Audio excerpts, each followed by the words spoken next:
to say thank you to everyone who is here in attendance. Um, as we just finished saying, you all affirmed, and thank you for affirming. You are all Black excellence. You are all Black history in the making. And I want you to all take ownership of that. All right? And so this is my closing keynote address and I'm just going to kind of talk about what we've discussed today, but the main topic for me is the future of Black excellence. So throughout the day, we've heard about Black excellence from the past. We talked about, Dr. Angela has talked about African ancestors such as Queen Nzinga and others who have demonstrated Black excellence. When we talk about heroines, we've heard our sheroes talk about various African American, Black American heroines who have demonstrated Black excellence. We even heard Brother Richard discuss not only Black women in America who exhibit Black excellence, but he also highlighted some of our key Black men ancestors who exhibit that Black excellence as well. And so we definitely give thanks for the ancestors, for without them we would not be here. They demonstrate that Black excellence, they demonstrate that resiliency. We have, for probably a good 1,000 years, as descendants of Africans, had barriers and challenges. But what allows us to still be here, still standing, is that Black excellence. There's something within us, in our DNA, that does not allow us to give up. We could easily give up. We could just say, this is the world it is, and this is just what it's going to be, and it's never going to be anything else. But that is not what Black excellence is about. And sometimes we know that. Everyone here knows that. And sometimes you may not know it, but regardless, it is in your DNA. And so I'm going to talk about the future of Black excellence. And so those are the young people who will stand on our shoulders. We stand on the shoulders of the ancestors, and we are here today. We're celebrating Black excellence also in the making. Okay, the sheroes are an excellent example of what that looks like. But we also want to think about, what does Black excellence look like in the future? And so for me, when I think about Black excellence in the future, it's about 3rd millennium skills. And so I'm going to talk about, I see it's a concept that is not discussed a lot, and I'm going to discuss it in a little bit of detail in a moment. But let me just first introduce myself and share who I am, just a little bit of history, background about me. And I proudly say I'm Black excellence. I said that to the doctor. Remember how we end up message? I am Black excellence. I am an example of that. And I am Black history the making, and I very proudly say that because I know it. And so my name is Dr. Ife Akinsheye Damon. I'm from New York City, America. I am a very proud Pan-African. I consider myself a second-generation Pan-African. My parents grew up in the Black Power movement. For those of you who are familiar, we talk about Black history. That's a very pivotal element of Black history, is the Black Power movement, because it was about us, after over 100 years of being told you're nothing, what Dr. Richard? Dr. Richard talked about, the fake science that tried to devalue us, which is a way of, addressing cognitive dissonance, which Dr. DeGroy, another Black excellence, another Black heroine, who talks about, cognitive dissonance, and how I call terrorists, those who were enslavers, had to try and make it make sense of why they should enslave Africans and people of African descent. And so they had to try to skew science in order to alleviate white guilt about treating humans as animals, as cattle, And so we endured that, and we still do. I mean, it's not even over. We still endure that to this day in media. In American media, Black people are often portrayed negatively as savages still to this day, as violent, as people who don't have self-control. And then even across the diaspora and in the continent, Africans on the continent are portrayed as people who are just living, running around in the woods and don't have any civilization. Meanwhile, the reality is, and this is something we learned in the Black Power movement, is that we know that civilization came from Africa. Yes. And that any of those people, Plato and all the other people who are the fathers for European civilization, they came to Egypt to learn. They came to Africa to learn. We taught them how to be civilized. Our ancestors taught them how to wash and things like that. But this is not about their history, but I just want to make sure it's clear. So, as you can see from my passion, this is the knowledge that I was given. My parents were proud to be Black, proud to associate with Africa. My parents have never been. I'm a descendant of foundational Black Americans who were enslaved in America. So I'm at least an 8th generation American, okay? At least. But I will never know exactly how long because unfortunately we were not able to, our history was taken from us. We were not able to pass down that kind of information the way some of you probably have the fortune to be able, your tribes and things like that. We don't know our tribes, but what we do know is that there were great scholars who did the research, and even though we didn't know our specific tribe, we claim the entire continent because we know that our ancestors came from all over. Just a little earlier, after lunch, someone said to me, it was like 3 of us talking, and they said to the other Ethiopian, she looks like she's an Ethiopian. I said, and I said to him, I said, well, I have the continent is, the lineage of the continent as a descendant of enslaved Africans. And so when I go to Senegal, they say, you look Senegalese. When I see Nigerians, they say, you look Nigerian. When I see Ghanaians, they say, you look like you're from Ghana. And they're all correct because you think about 8 generations plus, that's a lot of people that are in my blood. And so I have the fortune of being raised by parents who are Black and proud. And so I am a proud Pan-African. I call myself a Kwanzaa girl. I celebrate Kwanzaa my entire life. Kwanzaa is an African-American celebration that's grounded in African culture and tradition. Yes. And so the key, what we've always been taught is that African culture is about community. And that's what Kwanzaa is all about, is about community. And so with that mindset, that has informed who I am.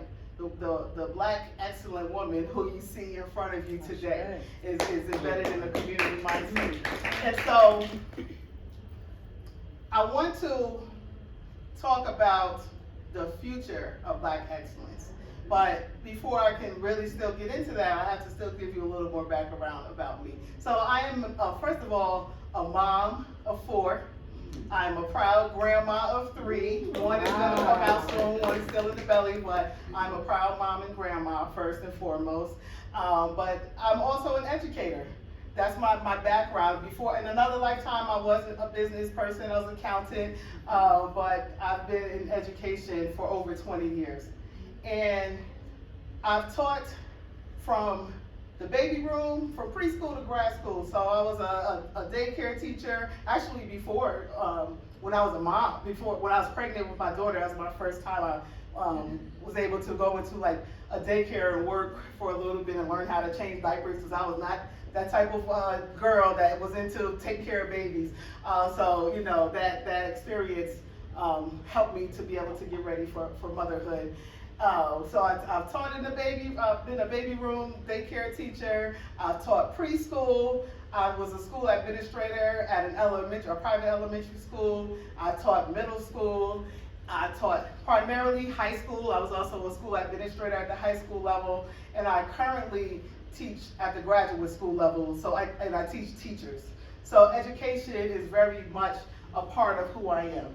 I've also taught all of the core subjects. So I've taught math, science, English, social studies, as well as many electives. And so, as you can see, it's given me a very unique perspective on education. It's allowed me to be able to recognize that regardless of the subject, regardless of the grade level, one of the things that I've noticed is that when the learning is connected to students' lives, that's when they're more likely to be engaged in the content. They're more likely to be able to remember the content, to understand it better, and to perform better on tests. I have, very humbly I say, I've had great success on standardized testing with students, even in special ed classes. I'm also special education background, and so even some of my special education students have outperformed gen ed students on standardized tests. So when I talk about my experience with education, it's really grounded in the reality of what I have been able to accomplish and see with my own eyes, not theories about practice. And so we talk about Black excellence, and we are now thinking about what is the future of Black excellence. And so for me, the future of Black excellence is global harmony. Now, you heard me mention already, yes, you heard me mention already 3rd millennium skills. And so for me, a 3rd millennium skills, it's important for us to develop these 3rd millennium skills now. So how many people have heard 21st century skills?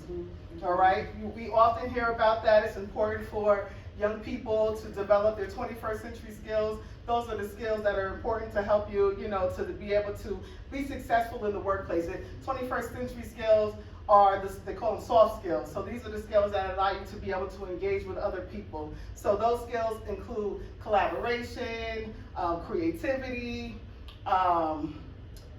Emotional intelligence. Yes, emotional intelligence, things like that, So it's about, these are skills that allow you to be able to have some success in the workplace. And so 21st century skills are very important, but we are not only in the 21st century, we are also in the 3rd millennium. And so I was raised to be a visionary, and clearly I've been meeting everyone, and this is a room filled with visionaries, and my vision is quite large. So my vision is about this entire 3rd millennium. So for me, the question is, what would a world look like in the year 3000? So although Dr. Ife Akinsheye Damon may not be in the year 3000, there are actions that I know that I can take now that can move that trajectory in that direction. Nice. Yeah. And so for me, the way for us to achieve, so the answer for about the 3rd millennium, the year 3000, is global harmony. I want to see a world, or know, and as an ancestor, I want to be able to, see that in the year 3000, there is truly global harmony. Global harmony. So what that means is harmony, when we think about music, you can have a guitar, a piano, you can have drums. Everything is different, but when they come together, they harmonize. One band, one sound. So for the globe, it's not about everybody has to be the same. It's not about everybody has to be robots or, just mono, homogenous humans. We are different for a reason. In a global harmonious world, that's appreciated. All right. So, yeah, so now, that's 1,000 years from now, or to be exact, it's 975 years from now. All right. But that doesn't mean, just because it's so far away, that doesn't mean that we shouldn't start to care about it now. And also, the exciting part for me about that is, when I say global harmony, because I talk about this often to people, they're like, oh, we'll never get there. But they might be thinking about the 21st century. So you may not see global harmony in the 2000s. Maybe people won't see it in 2100, maybe. But if we think about, we have 975 years to get there, it's a very realistic thing, especially if we're very intentional about it. So my conversation for you all today is about what Black excellence, of the future of Black excellence, is a future of getting our mindsets, and even more importantly, our young people's mindsets, to start to embrace a 3rd millennium skills development mindset. So now you may say, well, what are some 3rd millennium skills? 3rd millennium skills are skills that are reflective of a unity mindset.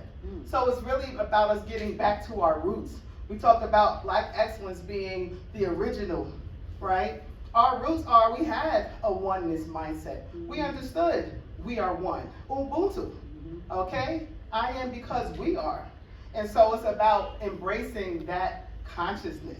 We have to be intentional about developing that mindset in our youth. We can't just talk about it, because talk is cheap, okay? We have to take action, all right? So I'm here to talk a little bit more about it, but I really want you to hear me and think about how can you foster third millennium development within yourself and lead by example to help to inspire young people. So, as I said, it's a unity mindset. Some of the other skills or ways of looking at third millennium skills development is to understand that we are all interconnected. And so we like to think, we've been caught up in this past, 500 to 1,000 years in a very individualistic mindset.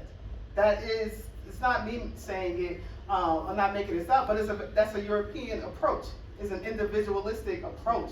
But again, the global majority, the approach is collective. And so we have to not only just embrace that in our communities, but we have to also fold it into education.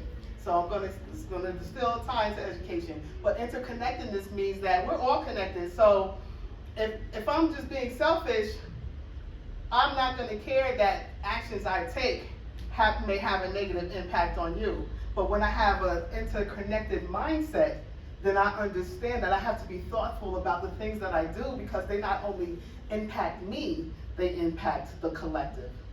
So interconnectedness is one of the skills that we need to start to develop within ourselves and our children. Another one is interdependence. So interdependence is understanding that we're all into this together and that we have to count on each other. Now this is going to be a challenge, but the good news is we have 975 years to fully achieve this, okay? So we have definitely been indoctrinated to not trust each other. The divide and conquer approach is very powerful, and we see it in action. But that doesn't mean that it has to stay that way, especially if we start to be very intentional about reversing that. So we have to find ways to trust each other, and that can start with just even entertaining the idea that we are all interdependent. We are all connected. Finding what is the similarities between us. We're human for starters. We're African and African descendants. Next, we're people that have either directly or indirectly through lineage experienced oppression. And we're seeing a lot of that old mindset is coming back. And so my hope is as we do see a lot of racism kind of, coming back to the surface, that it will push us together and encourage us to unite and understand the power of interdependence. So we have to count on each other in order to elevate ourselves out of this current condition. All right? I'm sure you've all heard the phrase, if you want to go fast, go alone. If you want to go far, go together. And we want to go far. We're talking about the year 3000 here, folks. Okay? So we're already getting a mindset outside of ourselves. I'm talking about, you're thinking about, they often say, think about the next 7 generations. I'm inviting you to think about the next 50 generations of your lineage. I'm a mom and a grandma. I already got 3, or 2 under me, but 3 generations that I engage with when I count myself. Think about the next 50 generations. Because there have been 50 generations prior to us. We're in the year 2000. So, things were different 1,000 years ago. Okay? But we had ancestors 1,000 years ago and beyond. So it's not far-fetched to think about that you will have a lineage. You will have descendants in the year 3000. Okay? And even if it's not your own, you will have nieces and nephews. And we're interdependent, and so that mindset is about every child is my child. Okay? So another third millennium skill and mindset is just eluded me, embracing diversity. All right, so remember, this is about global harmony. So yes, this is about Black excellence and it is about Africans, but it really ultimately is about the globe, which is full of diversity. But even in Africa, it's full of diversity, all right? And again, this is part of the divide and conquer, is people have been pitted against each other for the little small things that make them different. But the majority of the things about us make us the same, and that's about all humans, all right? However, I do believe that until the African and diaspora comes together, the entire world will not be able to come together. And so it is up to us as the original. Many of you said that as your example of what Black excellence is. And so it is up to us to come together in order to get the world together. This is part of how I was raised for Kwanzaa. First you get yourself together. The elder, Mama from UK, she talked about you get your family together. Next, then you get your community together. Then your nation or your people will say, and then it's the world, all right? And so that's where I'm at. I've gotten myself together. My children are, where they are. I collaborate with the community. I'm at the space now where I'm engaging with my fellow people as Africans here on the continent and around the diaspora. And the next level, once that's together, is to get the globe together, that global harmony. And so embracing diversity is an important element of a third millennium mindset, because we're never going to be all the same. We don't want to be. What kind of corny world, lame, boring world would it be if we were all the same? That's not what makes this planet Earth amazing. What makes Earth amazing is because of the diversity. There are species that haven't even been discovered that have been around for millennia under the sea. Wow. They know more about outside of the planet than they do know about what's below, sea level. So that diversity is a part of who we are as Earthlings. All right, and so it's important for us to start to embrace that mindset around embracing diversity.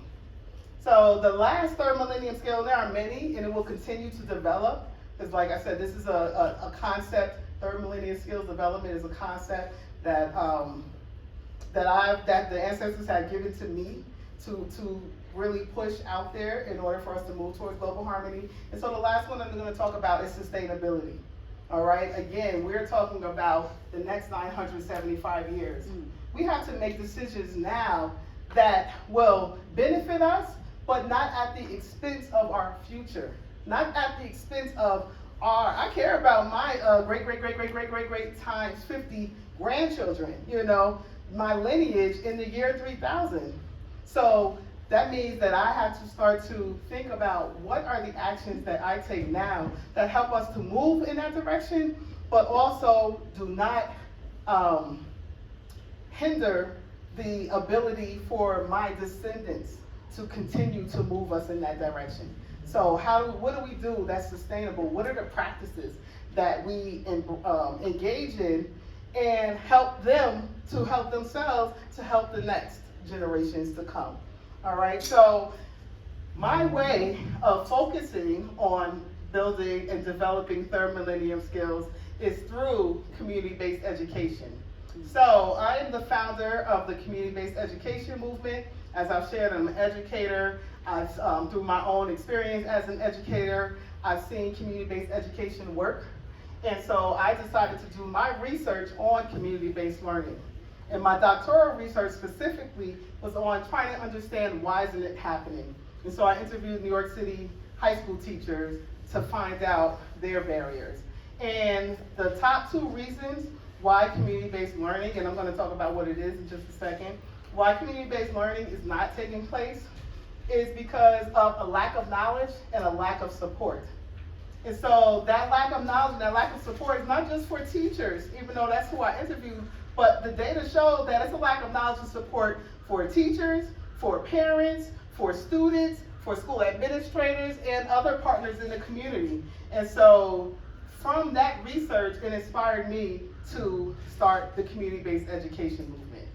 And so community-based education in the simplest form is to say it's when the community and the classroom come together. And so we all know the phrase, especially it feels extra special to be able to say it here on the continent. It takes a village to raise a child, right? And so that's the first part of community-based education. The community is a missing link. It's a missing element in the classroom. Or at least I'll say in America, that the classroom is about the teacher and the students, and it's really the teachers. This is what I know. This is what I'm going to teach you, and then you need to show me that you know what I want you to know, and that's school. That is a model that has never really worked for everyone. It's worked for some. It worked for me. I was studious. We got some scholars in here. It's worked out for. But I've also seen a lot of my peers that it didn't work for. Yeah. It's not a human model. I'll put it that way. So the community is the missing piece. For me, I asked one day, like, because also as an educator, we got a few educators in here. It's a tiring job. You get burned out very quickly. And so one of the questions I had for myself one day was just, how do we reduce the role of the educator, the responsibility of the educator? And the ancestors whispered to me, it's the community. It's the community. We're missing the community. The community, people of the community are the people who are actually using academic skills in the real world. Teachers are not. Teachers are teaching science. They may be teaching science, but they're not, most of them are not engaged in science. They're not working in labs. Teachers are teaching math, but they're not mathematicians engaged, in math in the world. So, but there are scientists, there are mathematicians, there are historians, who are actually using a lot of those skills that students are required to demonstrate proficiency in. They're using them already. So why don't we bring them into the classroom, allow students to engage with them, connecting it to academic skills so that you're answering that age-old question. I'm sure it's been asked in Africa, it's definitely been asked in America. Students say, what does this have to do with the real world, right? Who's using a squared plus b squared equals c squared? What does this have to do with the real world? Well, guess what? There are engineers that use that formula. There are fashion designers that are using geometry. So there are people in the real world who are using these things that are abstract in the classroom. So the community is a missing piece. But I say not only does it take a village to raise a child, but it also takes a child to raise a village. And so the youth are a missing element in the community. So yes, the youth are part of the community. They go to school, from 8 to 3 o'clock or something like that, and then they're back home in the community. So I don't mean like they're not, you go out into the streets and you're like, where are the kids? The kids are missing go. I don't mean it in that way, but I mean that we're not using them as a resource to elevate the community. And we can now, and we should be right now. If we are waiting until they become adults for them to help to develop their communities, we've lost the masses. We might get 10% that are willing to, tackle issues like us, the small percentage. But if we implement community-based education into the class, then we can pull everyone into we can pull young people into the fold of addressing the issues that we have. Think about the 17 United Nations Sustainable Development Goals. These are things that kids are very well aware of. They're not in the dark about that we have a pollution problem. I live in New York City. Pollution is a major problem. All you gotta do is walk out the school building and you're gonna see it. So it's in your face, let alone a lot of other issues. And so I just wanna share quickly about what I'm doing with the community-based education movement to address these things and to elevate youth. Because yes, I can advocate for education as one person and impact, maybe a few thousand people over time. But if I can empower thousands of students to elevate issues that matter to them and take action towards change, then imagine the number of, it's like planting seeds and watching them sprout, and those seeds drop more seeds that sprout. So that's my vision. This is how I'm exhibiting using my Black excellence. And so one of the things that students have done in New York City through the community-based education movement is engage in a community advocacy project. And so with that project, students have to first identify an issue that negatively impacts their communities. All right, and through my curriculum, I take them through a series of questions and exploration of community in order to come to that. But kids have the idea. So, for example, the #1 issue, and I was so shocked to find this out, but it was also inspiring. The #1 issue that students identified was mental health. Now, I don't know about you all, but when I was growing up as a teenager, mental health wasn't even really a concept. Like, people didn't even talk about mental health as something to be concerned about. But these students are a new breed that are woke. They're aware, and they understand that mental health is something that is a reality. They're impacted by it. These are students, these are COVID kids. These kids went through the pandemic, and a lot of students came out of that on the other side dealing with severe mental health issues for themselves. Students have had peers who have committed suicide because their mental health wasn't addressed. So for them, it's a reality. So that's just one topic. The second one, I'm in New York City, as I said, was gun and gang violence, because that's a reality for them. But there were 50 topics, so I'm not going to name them all, but some of the other ones were around environmental issues, around racism, around police brutality, around bullying.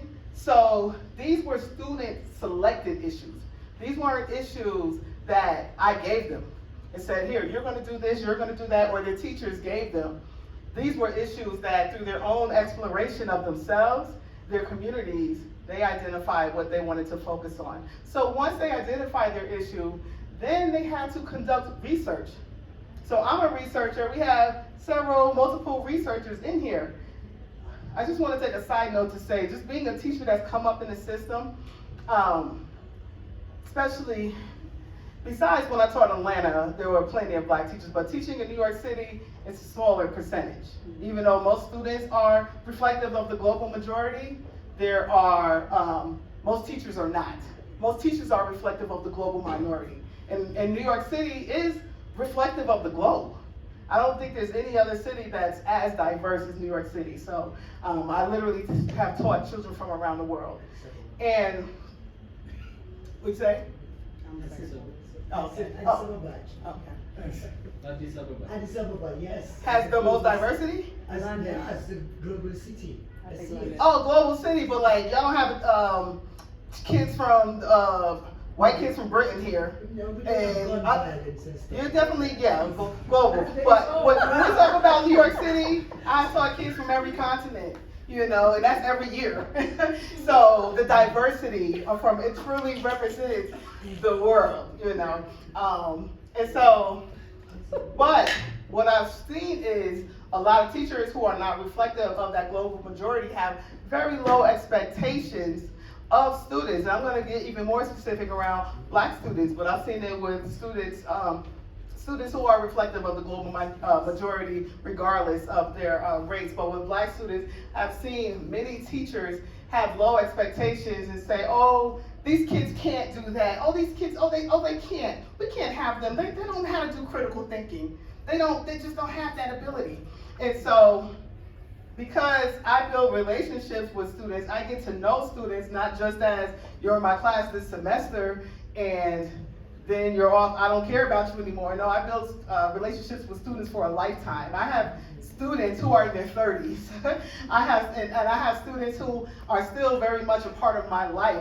One of my babies just had a baby. So I'm invested in them for life. But when you have teachers who are more invested in the subject than the students, and that's one of the beauties, because I did teach all the subjects. I would be in different departments, I'm in the English department, and they're like, oh, have you, we gotta read Chaucer and all of these books. They always talk about we're teaching books, like, they're teaching subjects, I'm teaching students, and so there's a difference in mindset. I'm in the math department, they're focused on math, focus on the students. So, but with that said, those teachers who are subject-centered and not student-centered, they don't even get to know the funds of knowledge that students have. So everything is not just about how smart are you in my subject. It should be about how are you smart in the world. Okay, so it's the same 4 words, but it has a completely different feel. All right, and so I'm that how are you smart type of teacher. And so I knew that students, the black students, the brown students, could think critically if the curriculum is designed correctly. And so with this community advocacy project, these students, once they've identified their issue, they have to then conduct research on the issue. And so they have to collect quantitative data. They have to collect qualitative data. They have to collect them both from primary sources and secondary sources.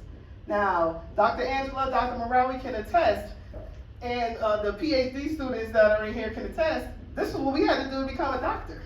You have to get quantitative data, you gotta get qualitative data, you gotta get it from primary sources, you gotta get it from secondary sources.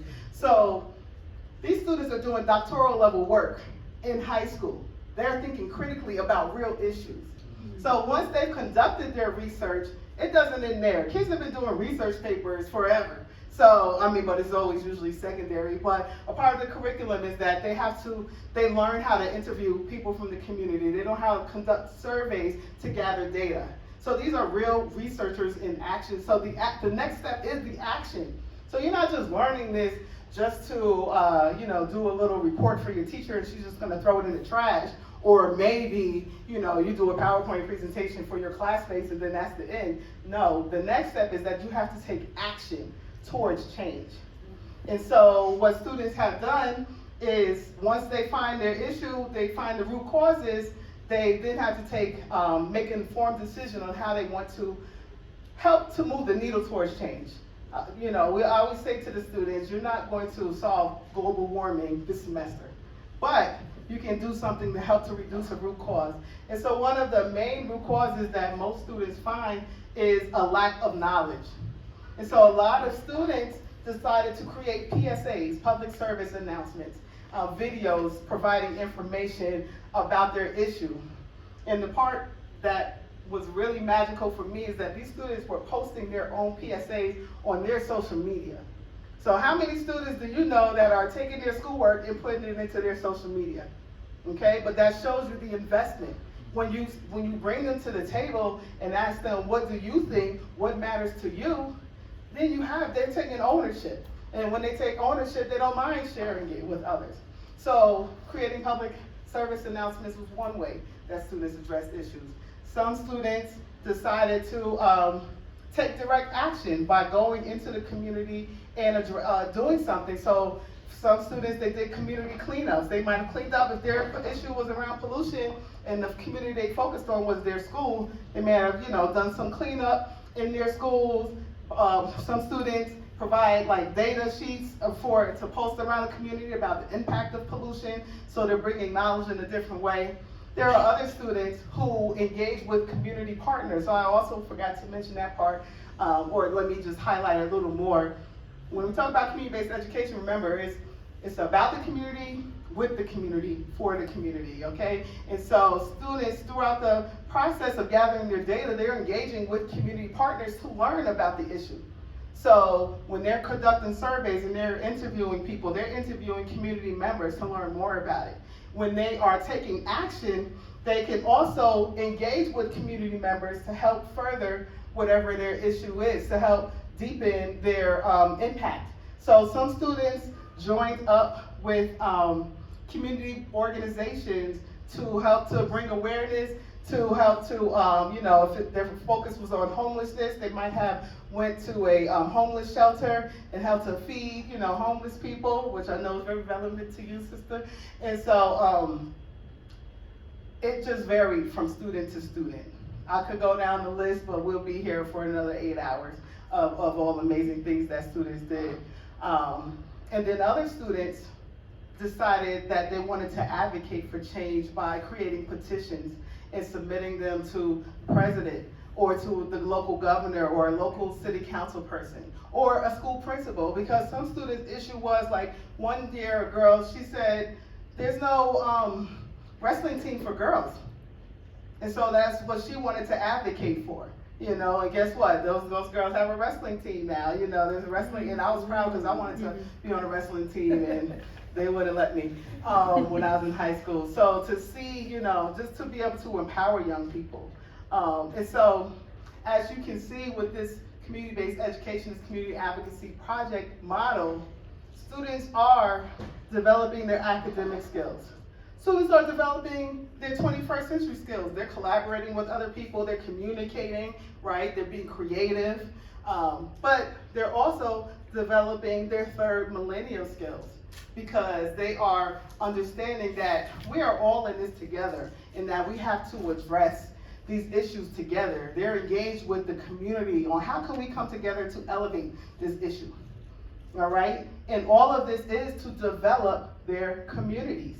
So it's all about the community with the community, all right? And so I'm going to end there with saying, you know, as you can see, this is the way that we really should start to think about how we move towards a global harmonious world, all right? And how this community-based education, to me, is a viable solution for doing that. And in the meantime, we're engaging students. Now, you know, you want to talk to me, I have a whole other model for what schools can look like that's completely different from this, you know, past 200 year system that we're all relegated to.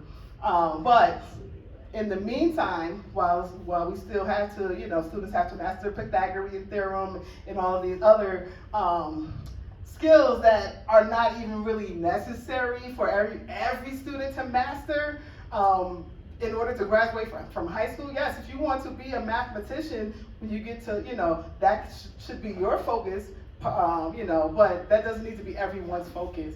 And so, but until we can get education to the standards to be more realistic of what an ever-evolving global 21st century looks like, then this model of community-based education, this community advocacy project, will allow students to be able to develop their academic skills, their 21st century skills, their 3rd-Millennium skills, and their community. So I just encourage you all to think about, my call to action for you all is to think about, first, what does the year 3000 look like for you? What are you doing to create a legacy of 3rd-Millennium skills development, a 3rd-Millennium mindset? How are you going to develop it within yourself? And how are you going to, even more importantly, impact young people to have that mindset so that we have that true sustainability, so that they embrace this mindset and understand that they need to pass it on. This is not something that we all just hold, you know, it's great if you have that mindset yourself, but if you just hold it in, yeah, you're gonna go fast, but you're not gonna go far. We wanna go far together. We wanna get to the year 3000. As ancestors, we wanna be able to be like, yes, yes, global harmony is here. And so that is the future of Black excellence. Thank you all.